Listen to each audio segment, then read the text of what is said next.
High বন্ধুরা, আজকে মেজমাসির ঘরে নারায়ণ পূজা ছিল।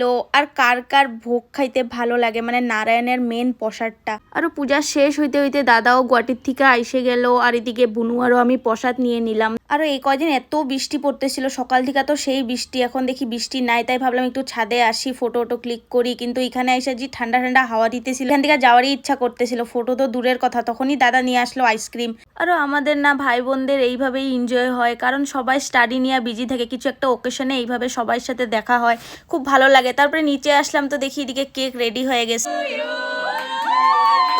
আরও দাদা কেক কাটলো, সবাইকে কেক খাওয়াইলো, আর এদিকে আমার বুনু দাদার মেকআপ করে দিতেছে। মানে কেকের ক্রিমটা না লাগাইলে আমাদের বার্থডে কমপ্লিটই হয় না। আরও আমাকে কে পায়, আমার গালটা বলে খালি হয়েছিল, আমাকেও লাগাই দিল। আরও মামি লুকায় ছিল, মামিকে পায়া সবাই মিলে কেক লাগাই দিল। আরও এইভাবে এনজয় করতে করতে লাঞ্চ করার কথা সবাই ভুলে গেছে। তারপরে সবাই মিলে বসে পড়লাম লাঞ্চ করতে। টাটা সবাইকে।